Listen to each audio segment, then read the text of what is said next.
ظاہر ہے پروردگار عالم تو سب سے بڑا منصف ہے، اس نے سب کو دل دیا ہے، اور جس جس کے پاس دل ہے اس کا دل کرتا ہے کہ اس کو بھی سراہا جائے، اس کو بھی چاہا جائے، اس کو بھی مقام مرتبہ اور فضیلت ملے۔ اب پاکستان جیسا ملک کے جہاں پر اچھوں کو کوئی لفٹ نہیں ملتی، جہاں پر کبھی کوئی زرعی بینک کا سابق اہلکار چیئرمین پی سی بی بن جاتا ہے، تو کبھی کوئی سابق secretary chairman P C B بن جاتا ہے، تو کبھی کوئی ریٹائرڈ صحافی یا صحافی کم businessman chairman P C B بن جاتا ہے، یعنی کبھی کوئی سیاستدان بن جاتا ہے اور کبھی کوئی ریٹائرڈ فوجی بن جاتا ہے، یعنی جب جس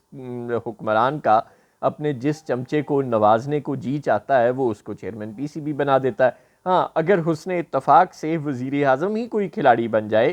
تو پھر ظاہر ہے وہ کسی کھلاڑی کو چیئرمین پی سی بی بنانے کا رسک لے لیتا ہے، لیکن وہ بھی اس صورت میں کہ وہ کھلاڑی بھی ظاہر ہے اس کا دوست ہوتا ہے۔ تو یوں سب جو ہیں وہ اپنے پیٹی بھائیوں کو، اپنے دوستوں کو، اپنے احباب کو نوازنے کے لیے یہ عہدہ دیتے ہیں، کیونکہ یہ عہدہ بقول رانا ثناء اللہ صاحب کے اچھا خاصا پرکس اینڈ پریولیجز والا عہدہ ہے، اور یہ عہدہ جو ہے لینے کے لیے بڑے بڑے تگ و دو میں لگے رہتے ہیں۔ اس صورتحال میں کہ جب چیئرمین پی سی بی اور پھر جب چیئرمین پی سی بی ایسے لگتے ہیں تو وہ پھر جو کوچز ہیں، جو ایڈمنسٹریٹو سٹاف ہیں، وہ بھی اسی طرح رکھتے ہیں۔ اب آپ نے دیکھا کہ محسن نقوی صاحب جن کا کرکٹ سے کوئی تعلق نہیں، جب وہ چیئرمین پی سی بی بنیں گے تو ان کے ادارے یعنی کہ سٹی 42 میں جو کہ ان کے سابق ملازم ہوا کرتے تھے عامر میر صاحب، جب محسن نقوی صاحب وزیر اعلیٰ پنجاب بنے تو انہوں نے عامر میر صاحب کو اپنے ساتھ وزیر بنا لیا، پروونشل کیبنٹ میں لے گئے، اور اب جب وہ چیئرمین پی سی بی ہیں تو وہ عامر میر صاحب کو اپنے ساتھ پی سی بی لے آئے ہیں اور پی سی بی کا ترجمان بنا دیا ہے۔ ویسے تو وہ وزیر داخلہ بھی ہیں اور یہ ان کی مہربانی ہے کہ انہوں نے ان کو نائب وزیر داخلہ نہیں لگایا، ورنہ لگا وہ سکتے تھے، شہباز شریف کی پرائم منسٹر سے کوئی اجازت لینے کی ضرورت نہیں، وہ بس ایک کہیں سے فون کروا دیتے تو یہ کام بھی ہو سکتا تھا، لیکن ان کی مہربانی ہے کہ انہوں نے عامر میر صاحب کو صرف پی سی بی تک ہی رکھا ہے۔ تو یوں جب تمام عہدوں کی بندربانٹ میرٹ کے بغیر بلکہ اقربا پروری کی بنیاد پر، دوست نوازی کی بنیاد پر ہو رہی ہو،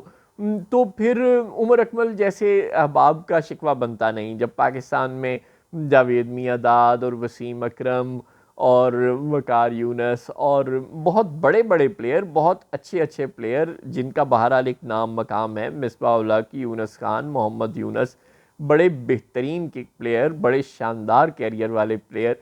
پھرتے ہیں میر خار، کوئی پوچھتا نہیں کہ مصداق کسی کھاتے میں نہیں لکھے جاتے۔ کوچز بھی محسن نقوی صاحب کو سمندر پار سے پسند آتے ہیں۔ آج کل عاقب جاوید ضرور ہیں لیکن وہ بھی ظاہر ہے مجبوراً ہیں، عبوری ہیڈ کوچ ہیں، کیونکہ باہر والے کوچ نقوی صاحب سے دل برداشتہ ہو کر انہیں چھوڑ کر چلے گئے ہیں، چنانچہ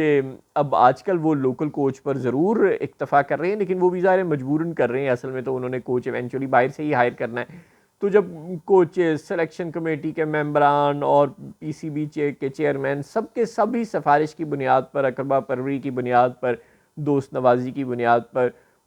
کسی نہ کسی قسم کے نیپوٹزم کی بنیاد پر ہی اپوائنٹ ہوتے ہیں، تو عمر اکمل صاحب جو کہہ رہے ہیں کہ بھئی ساڑھے وال نہیں ہو تکنا تے گولی مار دیں، تو یہ ان کا شکوہ بنتا نہیں ہے۔ وہ تو کبھی بھی کوئی پاکستان کی ٹیم کے کوئی صف اول کے کوئی پلیئر نہیں رہے ہیں، لیکن بہرحال ان کو بھی اللہ میاں نے دل دیا ہوا ہے، لہٰذا وہ کہتے ہیں جی دیکھ لو، نہ میں مینٹور بنا دے ہو نہ ہی میں پلیئر بنا دے ہو، تو کہندے ہو کہ تیری عمر نہیں ہوں ٹھیک رہی تے 44 سال دے بندیاں نو کھڈائی جاندے ہو تے مینوں پھر گولی مار دے ہو۔ بندہ پوچھے اگر آپ کا یہ شکوہ ہے تو پھر وہ جو ساری لاٹ کی لاٹ ہے، جاوید میاں داد اور وسیم اکرم سے لے کر محمد یونس اور یونس خان اور مصباح الحق اور یہ جو اچھے خاصے پلیئر ہوا کرتے تھے، سعید اجمل ٹائپ پلیئر، جن کو ہم نے بالکل ضائع کر کے رکھ دیا، جن کی سپن بالنگ کا ایک مقام ہوا کرتا تھا، یعنی کہ بے شمار نام ہے، جب ان سب کو کسی کھاتے میں نہیں لکھا تو عمر اکمل صاحب آپ کا شکوہ مرضی آلے ہو سرکار۔